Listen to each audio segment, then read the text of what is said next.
Terpuji nama Tuhan, Bapak Ibu Saudara. Kami menyapa saudara sekalian yang ada di rumah-rumah, semuanya selamat hari Minggu dan shalom Bapak Ibu, anak-anak muda, shalom. Kita bersuka cita ada di hari Sabat, kita boleh sama-sama meninggikan nama Tuhan. Kita percaya saat nama Tuhan ditinggikan, segala perkara Tuhan selesaikan bagi saudara dan saya, amin. Yang percaya mari kasih tepuk tangan yang meriah buat Tuhan Yesus Bapak Ibu, haleluya. Kita siapkan hati kita untuk mulai ibadah kita.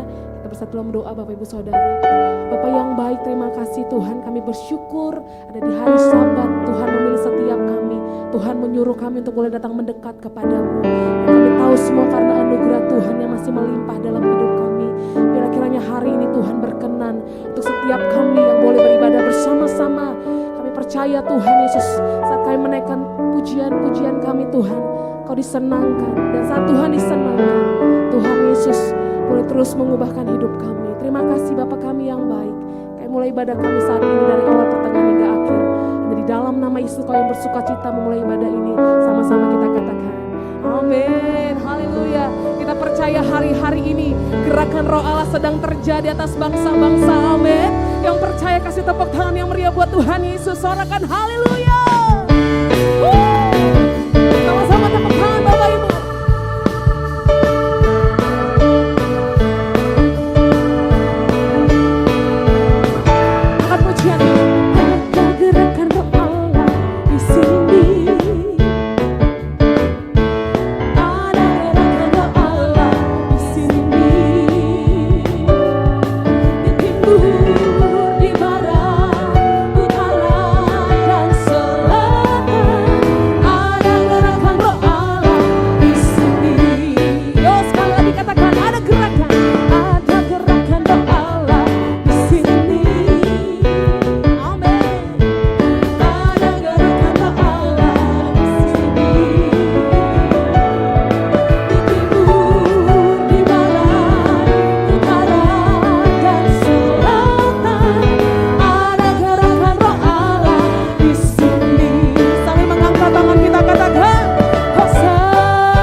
Ibu Saudara, saat ini kita akan mendengarkan Voice of Pentecost melalui multimedia. Kami ucapkan selamat mendengarkan Bapak Ibu.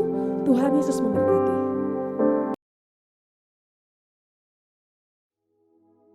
Shalom saudara, percakapan mengenai pencurahan Roh Kudus telah menjadi salah satu topik yang sangat sering dibahas.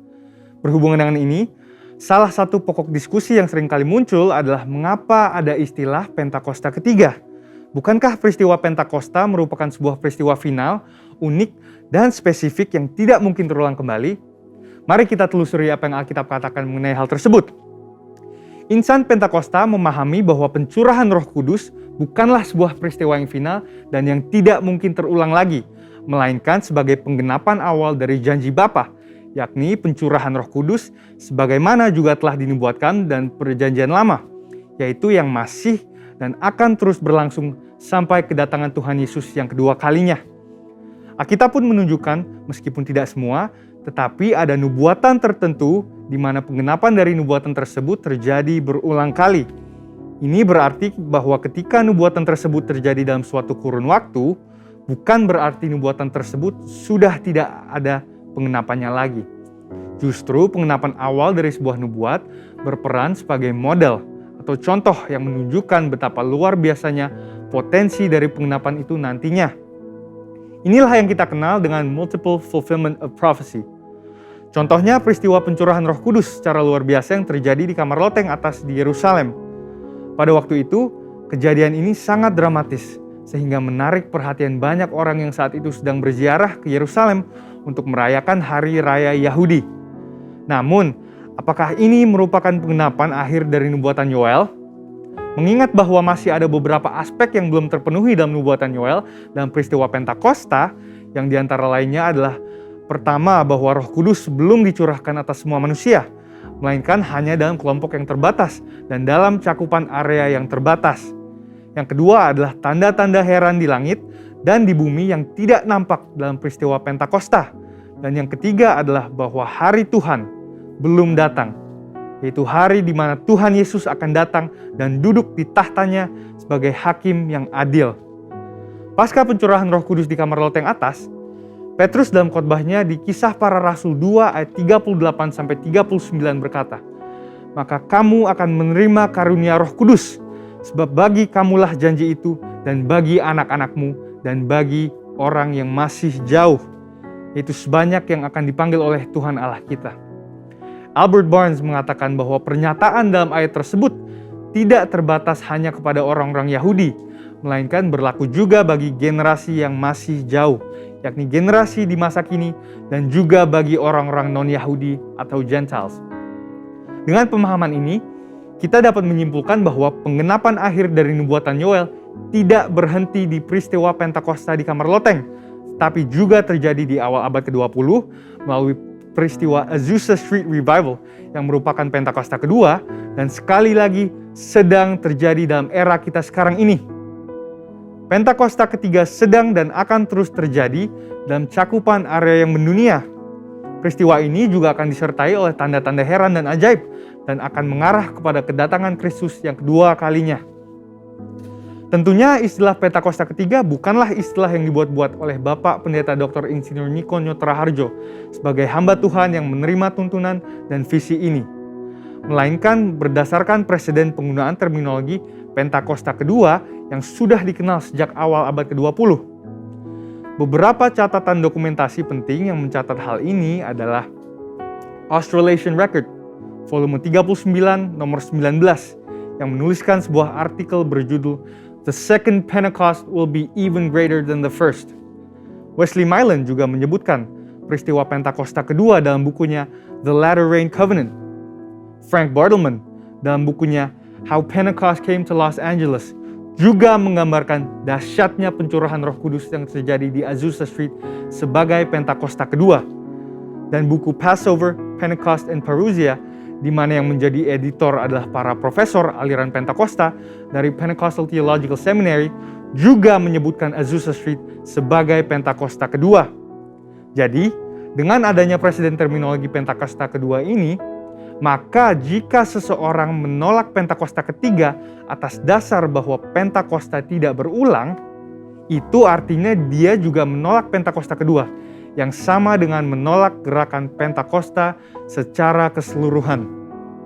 Tentunya, untuk sebuah kegerakan bisa disebut sebagai peristiwa Pentakosta, ada 3 kriteria yang harus dipenuhi. Yang pertama adalah peristiwa Pentakosta bersifat masif, ekspansif, dan multi-etnis. Yang kedua adalah penekanan terhadap bahasa roh dan manifestasi kuasa Roh Kudus. Dan yang ketiga adalah bahwa peristiwa Pentakosta harus memiliki korelasi langsung dengan penuntasan amanat agung.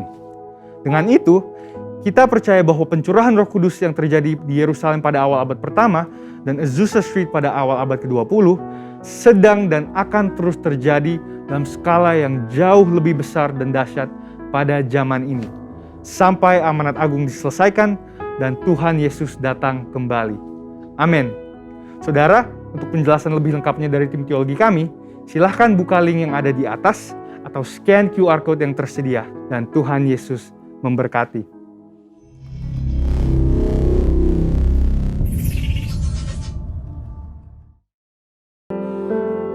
Siapkan hati kita untuk saat ini masuk dalam hadirat Tuhan.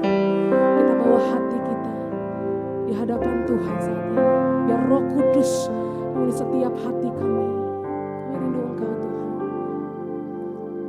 Yesus Tuhan ditinggikan, dimuliakan dan naik ke surga. Dia berikan Roh Kudus-Nya menguatkan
hadirat-Mu Tuhan, hadirat-Mu tinggal dalam hadirat-Mu. Kami rindu tinggal di dalam hadirat-Mu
curahkanlah kuasa-Mu Tuhan, mukjizat terjadi di tempat ini.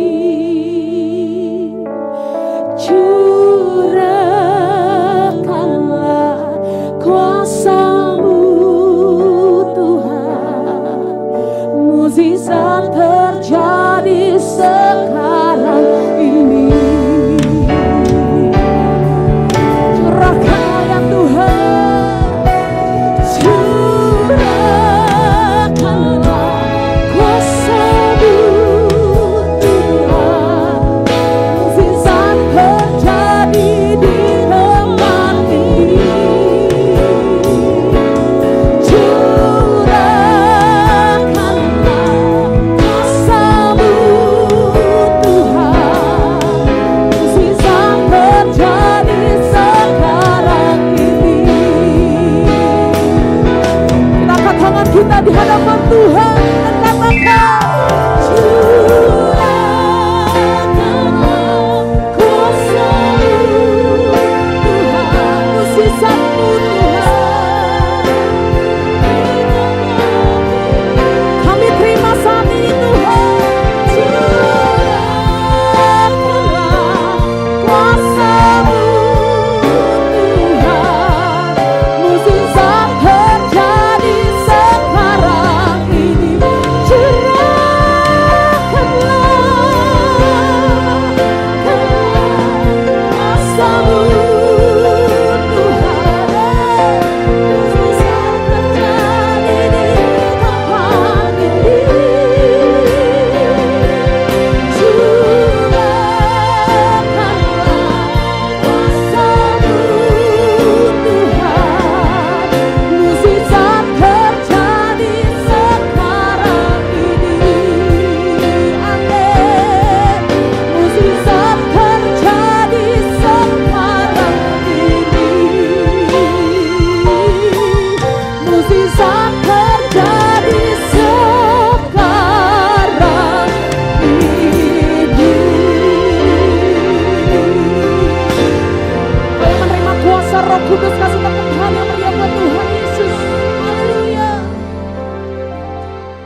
Baik Bapak Ibu Saudara, Puji nama Tuhan, saatnya kita akan mendeklarasikan arti Pentakosta yang ketiga bersama-sama.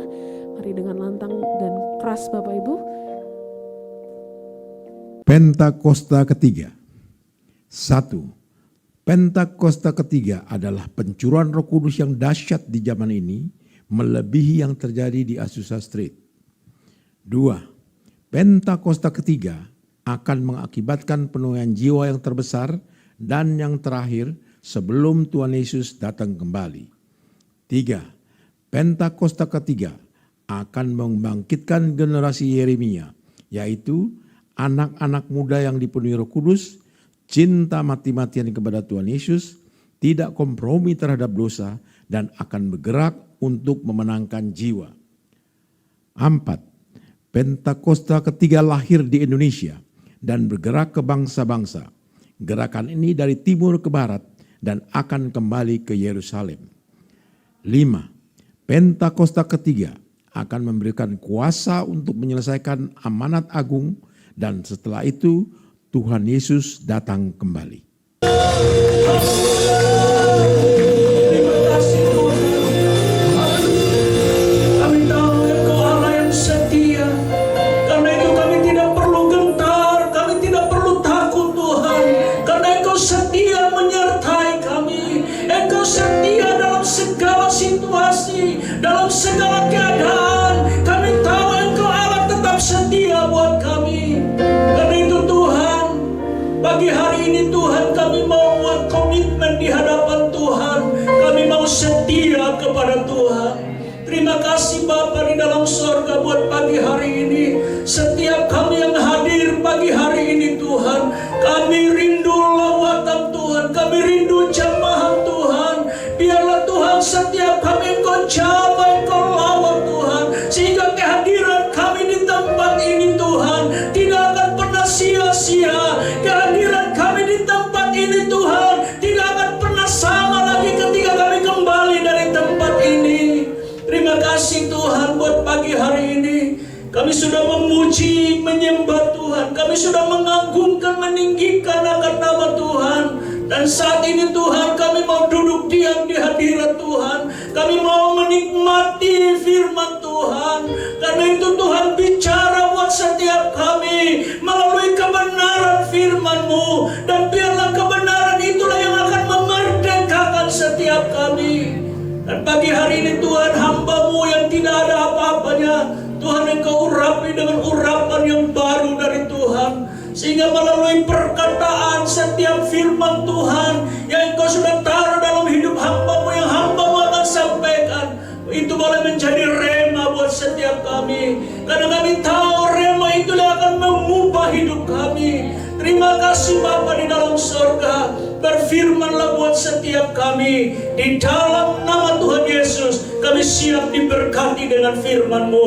Yang mau diberkati bersama-sama katakan amin. Puji Tuhan, berikan kemuliaan sekali lagi buat Tuhan. Puji Tuhan, haleluya. Silakan duduk Bapak Ibu yang dikasihi Tuhan. Shalom. Shalom Bapak Ibu. Saya percaya bahwa pagi hari ini Tuhan akan memberkati setiap kita, amin.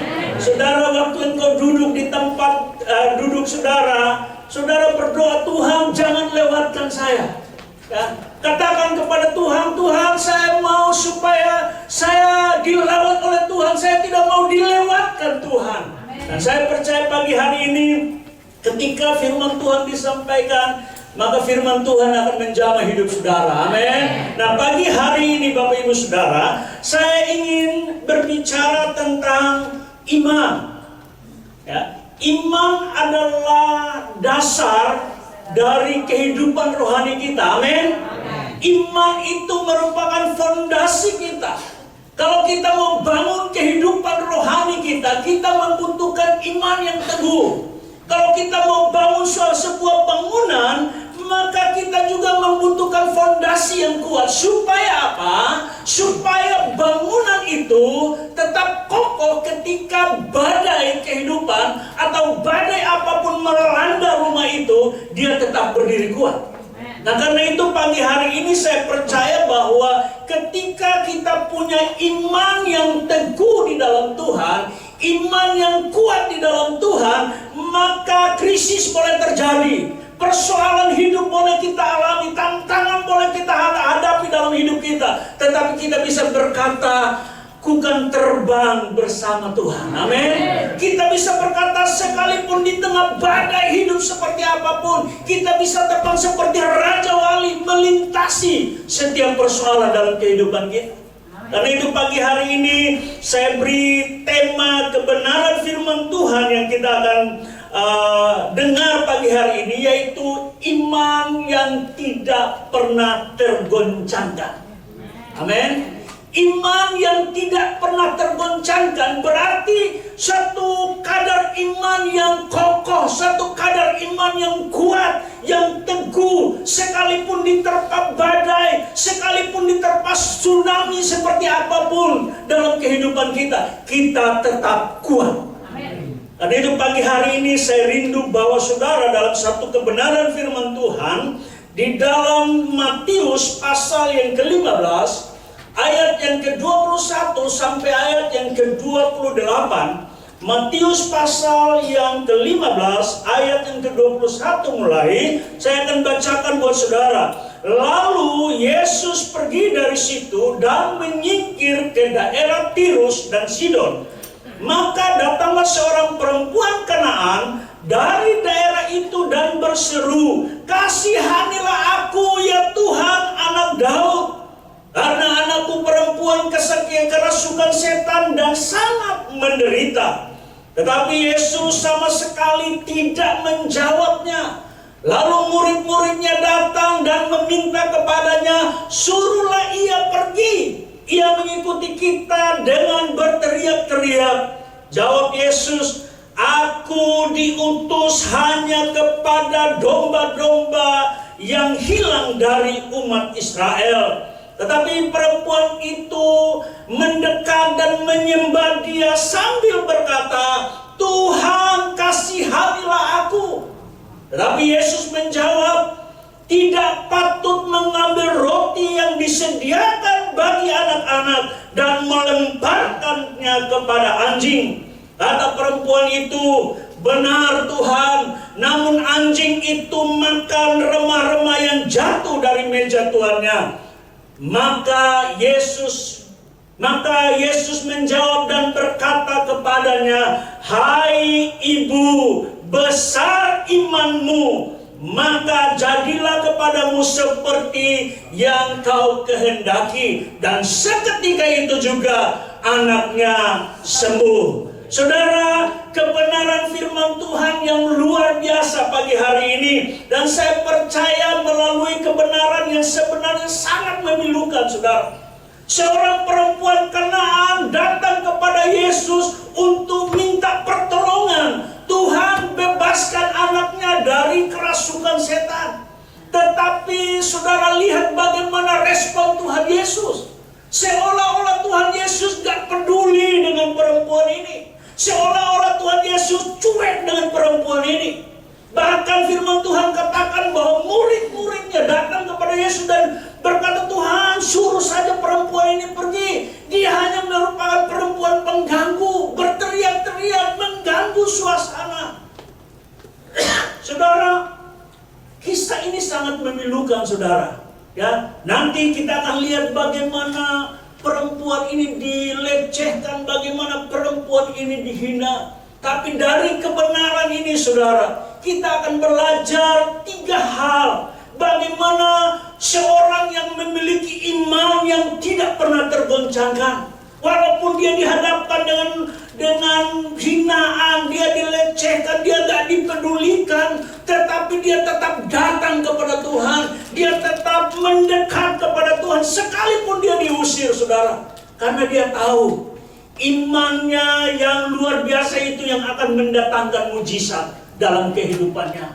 Nah, saudara, seringkali kita sebagai anak Tuhan, ketika kita datang kepada Tuhan, lalu kita seolah-olah nggak dihargai di dalam komunitas kita, di dalam gereja kita. Seolah-olah kita nggak dipedulikan, seolah-olah kita dicuekin mungkin oleh gembala, oleh pengerja. Lalu kita mulai, aduh untuk apa lagi saya datang gereja? Kalau saya datang gereja hanya untuk dilecehkan, saya datang gereja hanya untuk tidak diperhatikan, untuk apa?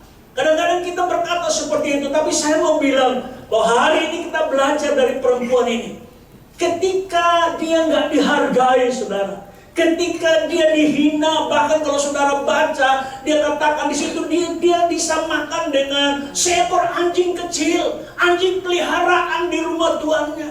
Dia disamakan seperti itu, saudara. Saya mau tanya, saudara, kalau saudara dikatakan maaf, di tanda petik dikatakan anjing, sakit nggak? Sakit, saudara. Saya bayangkan perempuan Kanaan ini mengalami sakit hati yang luar biasa ketika dilecehkan seperti itu. Tetapi perempuan ini punya iman yang luar biasa. Dia tetap mendekat, dia tetap datang kepada Tuhan. Karena itu kita akan belajar 3 hal. Dari kisah ini kita akan belajar 3 hal. Bagaimana iman yang tidak pernah tergoncangkan di tengah badai, di tengah situasi yang tidak menyenangkan, di tengah pergumulan hidup, anaknya kerasukan setan, tetapi dia tetap punya iman yang kuat. Yang pertama kita lihat Matius pasal yang ke-15 berkata, ayat yang ke-25 berkata seperti ini. Tetapi perempuan itu mendekat dan menyembah dia sambil berkata, Tuhan, tolonglah aku.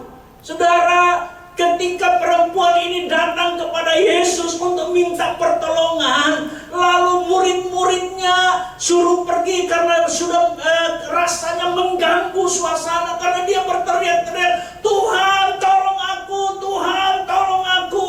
Dan murid-muridnya merasa terganggu, sehingga mereka datang kepada Yesus, Tuhan, suruhlah orang ini pergi, dia mengganggu, saudara. Saudara, di dalam kehidupan orang Yahudi, orang perempuan itu nggak masuk dalam hitungan, saudara. Perempuan itu nggak dianggap. Apalagi perempuan Kanaan, orang Kanaan ini dianggap kafir. Dan firman Tuhan berkata bahwa mereka ini bukan orang Israel, orang umat pilihan Allah, sehingga murid-muridnya udahlah nggak usah dipedulikan. Bahkan apa respon Tuhan Yesus? Rasanya menyakitkan, saudara. Respon Tuhan Yesus seperti ini. Waktu perempuan ini datang dan berteriak, kasihanilah aku ya Tuhan, anak Daud, anak perempuanku kerasukan setan dan sangat menderita. Respon Tuhan Yesus seolah-olah gak peduli sama sekali, saudara. Ayat berikutnya dibilang begini, Tuhan Yesus menjawab dia, Yesus menjawab gini, aku diutus hanya kepada domba-domba yang hilang dari umat Israel. Jadi seolah-olah Tuhan katakan begini, kamu itu gak layak menerima pertolongan. Kamu itu gak pantas menerima pertolongan daripada aku. Karena apa? Kamu orang kafir. Kamu bukan keturunan Israel. Kamu gak pantas menerima bagian buat anak-anak Tuhan. Saudara, sakitnya di sini, saudara. Ya, sakitnya luar biasa, saudara. Waktu dikatakan begitu, kamu gak pantas. Ini makanan untuk anak-anak Tuhan. Gak pantas buat kamu. Sakit luar biasa, saudara. Tapi firman Tuhan berkata, ayat 25, dia katakan bahwa tetapi perempuan itu mendekat. Amin. Dia terus mendekat, dia gak peduli dengan tantangan yang ada, dia gak peduli dengan pelecehan yang ada, dia gak peduli dengan hinaan yang ada. Dia terus datang kepada Tuhan dan terus berteriak, Tuhan, kasihanilah aku. Saudara, ketika kita punya pergumulan, saya mau katakan bahwa hal yang pertama, jangan pernah menyerah. Iman yang tidak tergoncangkan, ciri iman yang tidak tergoncangkan yang pertama adalah tidak pernah menyerah. Perempuan ini nggak pernah menyerah, saudara. Walaupun ada banyak tantangan, ada banyak hal yang menghambat dia untuk datang kepada Yesus. Bahkan Yesus sendiri seolah-olah menyepelekan perempuan ini, tapi dia tidak pernah menyerah. Amin. Karena itu saya mau katakan buat saudara, apa pergumulan saudara hari ini? Apa persoalan saudara hari ini yang mungkin saudara sudah berdoa bertahun-tahun, bergumul bergumul berbulan-bulan dan tidak pernah mendapat jawaban daripada Tuhan. Saya mau katakan, jangan pernah menyerah. Amin. Jangan pernah menyerah. Kenapa saya percaya bahwa orang yang tidak pernah menyerah, orang yang tidak pernah putus asa, selalu punya jalan keluar. Selalu ada pertolongan daripada Tuhan. Ada satu kisah di dalam Alkitab tentang seorang perempuan yang datang kepada hakim yang lalim. Waktu dia datang kepada hakim itu, hakim ini nggak mau menolong, hakim ini nggak punya belas kasihan.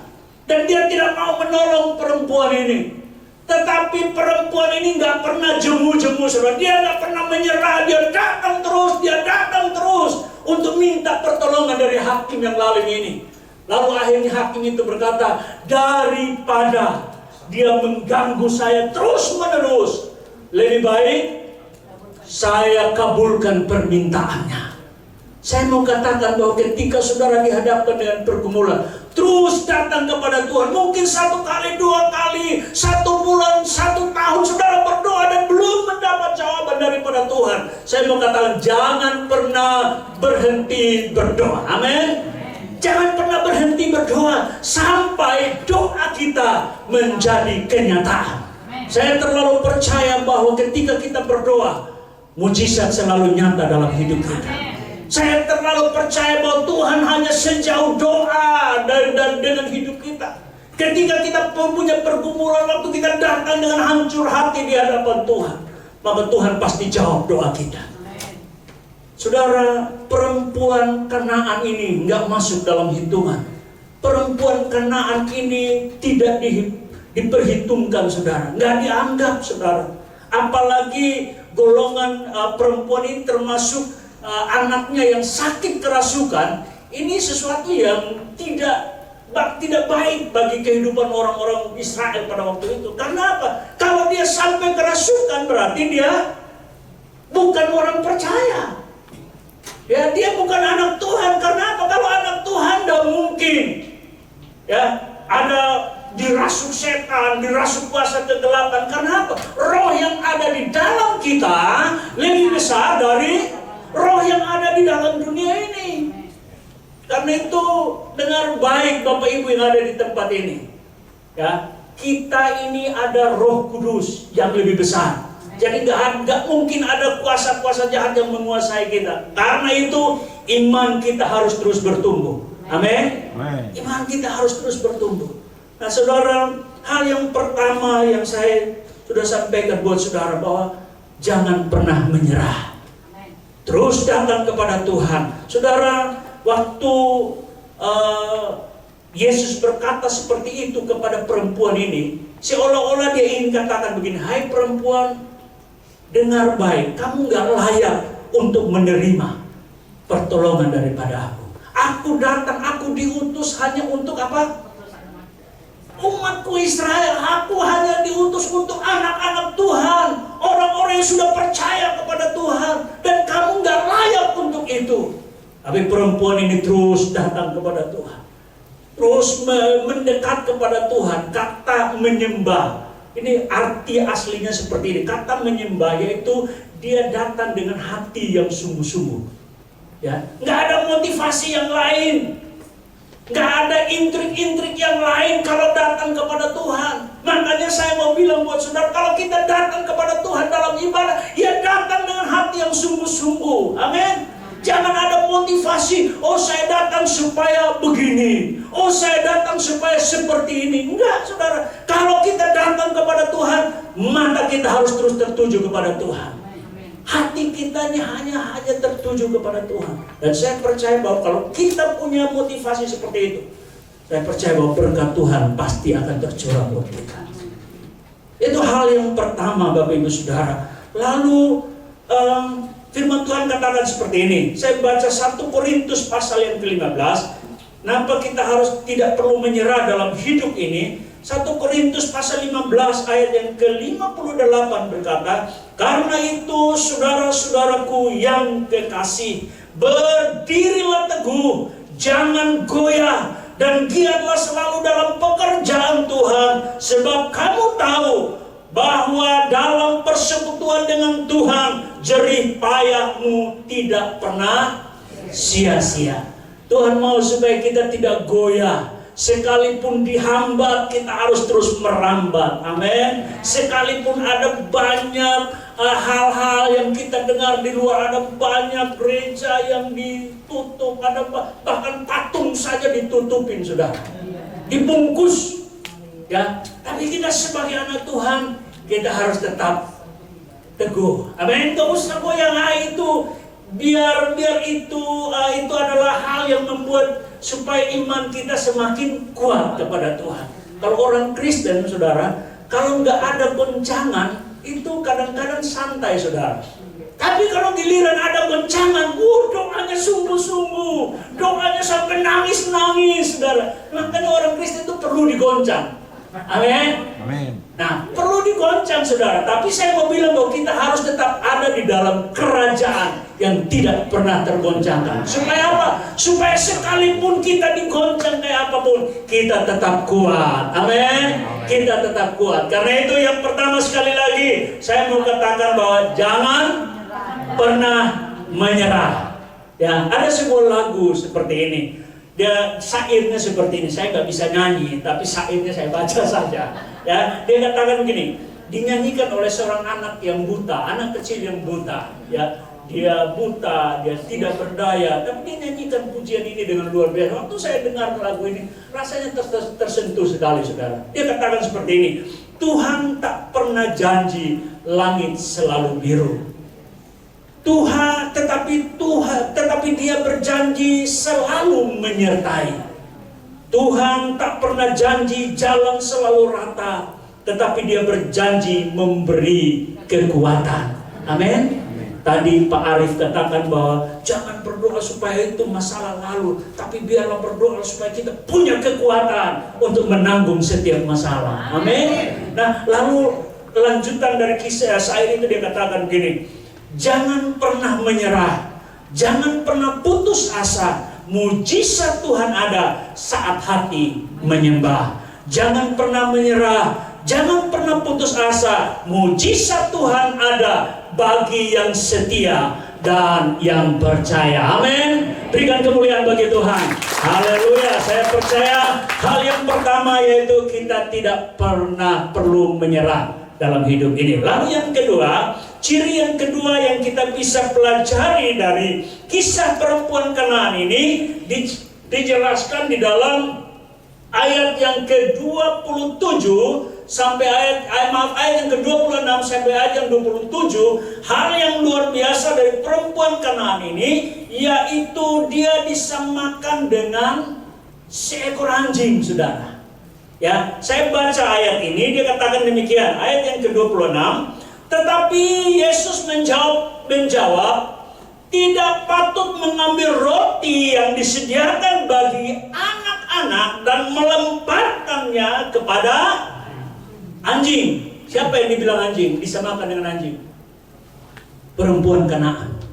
Perempuan Kanaan ini disamakan dengan anjing. Jadi dia bilang gak pantas ambil roti, ambil bagian ya bagi anak-anak Tuhan dikasih buat anjing. Tapi perempuan ini punya respon yang luar biasa, saudara. Perempuan ini, kata perempuan itu, benar Tuhan. Ya, perempuan itu nggak marah, kok kenapa sih begitu? Kenapa Tuhan kok begitu dengan saya sih? Enggak. Perempuan ini langsung benar Tuhan. Dia bilang benar Tuhan, namun anjing itu makan dari remah-remah yang jatuh dari meja tuannya. Jadi dia bilang oke lah, nggak apa-apa. Mau dianggap saya anjing nggak apa-apa. Yang penting anak saya bisa sembuh. Nggak apa-apa mau bilang apa, nggak apa-apa mau dikatain apa, nggak apa-apa, saudara. Dia terus datang kepada Tuhan. Hal yang kedua, saudara, yang saya lihat dari kisah ini, bagaimana perempuan yang memiliki iman yang luar biasa, yaitu dia tetap menjaga hatinya. Ya, perempuan ini walaupun disakiti dengan dikatakan anjing, nggak pantas menerima bagian roti buat anak-anak, tapi perempuan ini nggak sakit hati, saudara. Kenapa? Perempuan ini bisa jaga hati. Makanya saya mau bilang bahwa ciri yang kedua, iman yang tidak tergoncangkan adalah iman yang tetap menjaga hatinya. Ingat Bapak Ibu, hati ini sumber hidup kita. Ya, hati, firman Tuhan katakan bahwa apa yang keluar dari mulut kita berasal dari hati. Karena itu saya percaya kalau hati kita baik, yang keluar pasti baik. Hati kita baik, yang ada di dalam pikiran kita juga baik. Tapi coba kalau hati kita nggak baik, pikirannya pasti kotor. Ya, kalau hatinya nggak baik, penuh dengan kebencian, akar kepahitan, akar pahit dan lain sebagainya, yang keluar dari mulut apa? Pasti kata-kata yang tidak baik.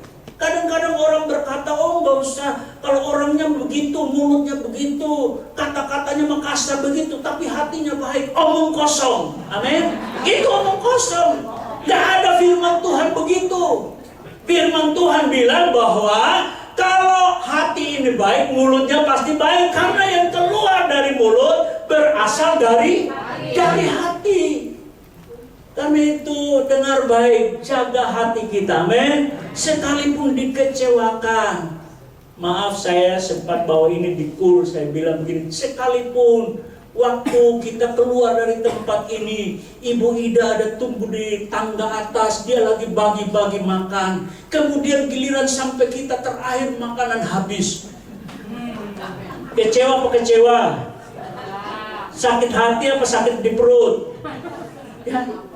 Ya, saya mau bilang, kalau memang itu terjadi, bersyukurlah. Ya, bersyukurlah, gak usah kecewa dengan Ibu Ida. Ibu Ida kenapa sih? Kok makanan gak cukup? Kita harus tetap mengucap syukur dalam segala keadaan. Makanya jaga hati. Amin. Jaga hati. Kadang-kadang kita ini lebih jaga handphone kita daripada jaga hati. Handphone kalau baru dibeli langsung direpot, urus, ayo bikin anti goresnya, bikin sarungnya supaya jantung nggak pecah, bikin anti gores supaya nggak tergores. Kita jaga dengan luar biasa. Tapi bagaimana dengan hati kita? Ya, saya mau bilang bahwa mari kita mau jaga hati. Bagaimana cara menjaga hati? Firman Tuhan bilang bahwa hanya satu caranya. Taruh firman Tuhan di dalam hati kita. Raja Daud berkata, aku menyimpan janji-janjimu di dalam hatiku supaya aku tidak berdosa. Pagi hari ini saya mau supaya kita tetap jaga hati kita dalam segala situasi, dalam segala keadaan. Ya, seperti apapun kita harus tetap jaga hati. Perempuan ini contohnya, saudara. Ya, luar biasa. Nanti kalau sampai terakhir kita akan lihat bagaimana pengakuan Tuhan Yesus dengan perempuan ini. Ketika dia nggak menyerah dengan hidup ini, sekalipun dia seorang wanita, sekalipun ada banyak disepelekan, dikecewakan, dihina seperti anjing, tapi dia tidak pernah kecewa. Dia tetap jaga hati. Saudara, saya mau katakan bahwa hati ini pusat hidup kita. Ya, hati ini pusat pikiran, pusat perasaan, pusat emosi kita, kehendak kita, keputusan kita. Jadi kalau hati kita baik, maka kita bisa mengendalikan pikiran kita. Ya, pikiran kita bisa baik karena hati, saudara. Perasaan kita nggak gundah gulana setiap kali. Kalau akhir bulan mukanya pucat, kalau awal bulan senyum-senyum. Ya, kalau hati kita baik, mau awal bulan, mau tengah bulan, mau akhir bulan, tetap sukacita, tetap senyum, saudara. Ya, karena itu mari tetap jaga hati. Nah, waktu kita jaga hati, saudara, saya percaya bahwa keputusan yang kita ambil selalu yang terbaik. Kenapa? Selalu penuh pertimbangan, saudara. Jadi kalau hatimu nggak beres, saudara, ya hati kita banyak mengecewa, ada banyak kekecewaan. Jangan ambil keputusan apapun. Sebab apa? Ketika kita ambil keputusan, kita pasti kecewa dalam hidup kita. Baik, hal yang pertama saya ulang lagi, jangan pernah menyerah. Lalu hal yang kedua, iman yang tidak tergoncangkan adalah iman yang tetap menjaga hatinya. Lalu hal yang terakhir, hal yang ketiga, bagaimana iman yang tidak pernah tergoncangkan. Firman Tuhan katakan, saudara, iman yang tidak pernah tergoncangkan adalah iman yang harus memiliki dasar yang teguh. Amin. Iman yang punya dasar. Saudara, saya mau bilang bahwa perempuan ini waktu dia datang kepada Tuhan Yesus sudah terjadi mujizat atau belum? Belum. Bahkan disepelekan, direndahkan, belum terjadi mujizat, saudara.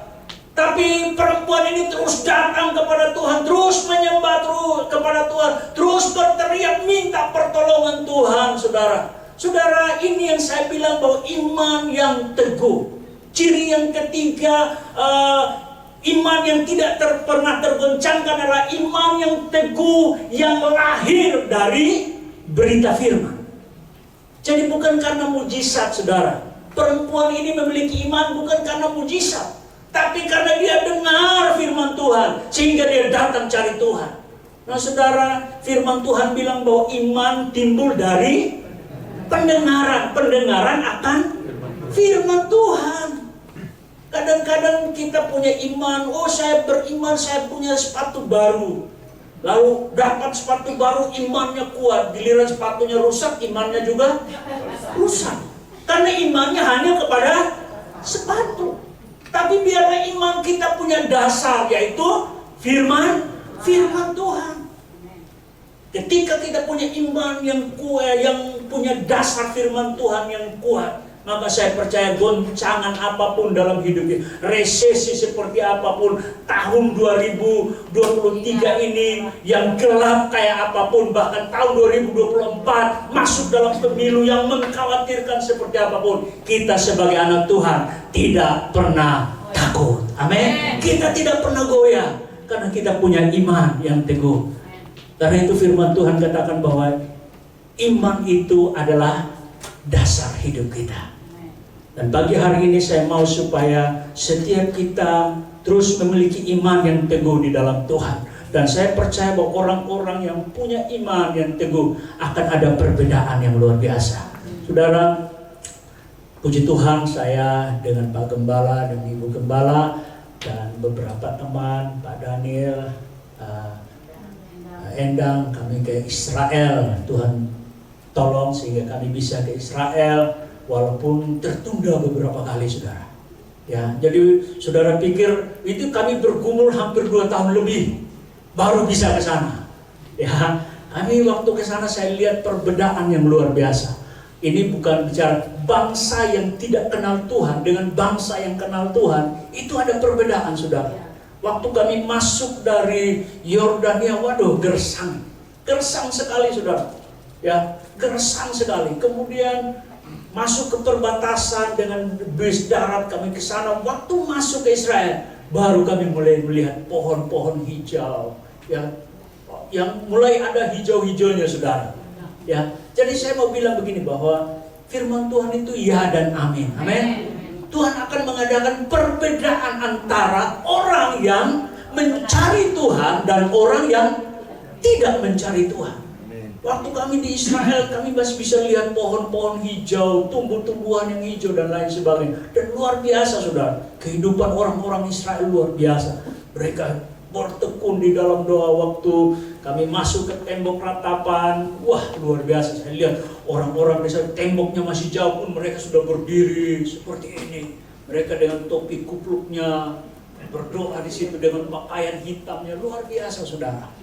Waktu kami juga di Taman Getsemani, ya, kami berdoa di situ. Kemudian waktu kami jalan keluar, kami lihat orang-orang di Taman Getsemani itu ada pohon-pohon zaitun di situ. Mereka duduk sambil berdoa, saudara. Luar biasa, saudara. Dan saya rindu supaya setiap kita juga, ya, kita bisa memiliki iman yang teguh seperti itu. Apapun yang terjadi, ya, kita tetap percaya kepada Tuhan. Nah, perempuan Kanaan ini, dia percaya kepada Tuhan, saudara. Sehingga firman Tuhan katakan bahwa, hai ibu, firman Tuhan kata, hai ibu, besar imanmu. Waktu Yesus katakan, hai ibu besar imanmu, itu dia ingin sebenarnya Yesus nggak menyepelekan orang, tapi Yesus ingin menguji sampai sejauh mana iman orang ini. Walau ketika dilecehkan, apakah dia tetap ibu Tuhan? Ketika dia dihina, apakah dia tetap percaya kepada Tuhan? Dan akhirnya terbukti, saudara. Ayat yang terakhir firman Tuhan katakan bahwa perempuan ini mendapat pengakuan daripada Tuhan Yesus. Dia katakan demikian. Maka Yesus menjawab dan berkata kepadanya, hai ibu, besarlah. Ya, hai ibu, besar imanmu, maka jadilah padamu seperti yang kau kehendaki. Saudara, saya percaya bahwa kalau kita punya iman yang bertumbuh dari kebenaran firman Tuhan, maka kita akan terus melihat mujizat demi mujizat di dalam hidup kita. Kita akan melihat hal-hal yang luar biasa, hal-hal yang tidak kita pahami di dalam hidup kita. Itulah yang akan Tuhan buat di dalam hidup kita. Saudara, orang yang mencari Tuhan dan orang yang tidak mencari Tuhan akan ada perbedaan. Ada satu contoh, ini saya hanya kutip dari khotbah Ketua Umum kita, Ketua Umum GPI, Bapak Pendeta Ruben Adi. Dia pernah memberikan kisah ini, yaitu ada satu keluarga yang namanya Max Jacques dan Aida T. Itu orang ateis, orang yang tidak pernah kenal, tidak percaya kepada Tuhan. Dan ada lagi satu keluarga yang namanya Jonathan Edwards dan Sarah istrinya adalah orang percaya. Nah, beberapa tahun kemudian dari keturunan orang ini disurveilah apa yang terjadi dengan kehidupan orang yang percaya dan orang yang tidak percaya. Sekian tahun kemudian waktu diteliti, saudara, maka Max Jacques ini, orang yang tidak percaya ini, punya keturunan seperti ini. Bapak Ibu dengar baik, dari sekian ribu keturunannya, dia katakan bahwa 440 orang hidupnya suka pesta pora. Ini orang yang gak kenal Tuhan. Kemudian 310 orang jadi gelandangan dan pengemis. Lalu 190 orang jadi narapidana, mantan napi semua. Lalu 100 orang pecandu alkohol, 60 orang jadi pencuri, 55 orang jadi korban pelecehan seksual, dan 7 orang jadi pembunuh. Ini keturunan orang-orang yang tidak mengenal Tuhan. Tapi beda sekali dengan orang yang kenal Tuhan. Firman Tuhan, kisah itu katakan bahwa keluarga Jonathan Edwards dan Sarah yang kenal Tuhan, yang cinta kepada Tuhan, setelah ditelusuri keturunannya melalui hasil survei itu, didapatkanlah 440 orang jadi pendeta, misionari, dan teolog.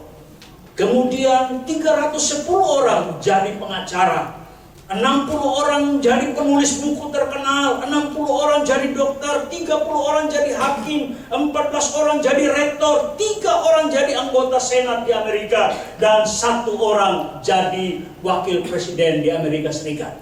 Saudara, saya mau katakan buat Bapak Ibu Saudara bahwa inilah contoh orang-orang yang tidak takut Tuhan dan orang-orang yang takut Tuhan. Karena itu melalui kisah ini saya mau supaya sebagai orang tua, mari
kasih Tuhan, terimalah berkat kasih Allah berlimpah-limpah di dalam anaknya Yesus Kristus dan persekutuan indah dengan Roh Kudus mulai hari ini sampai Yesus datang kedua kali menjemput kita di awan permai, bahkan sampai selama-lamanya. Yang percaya sama-sama ucapkan amin. Tuhan.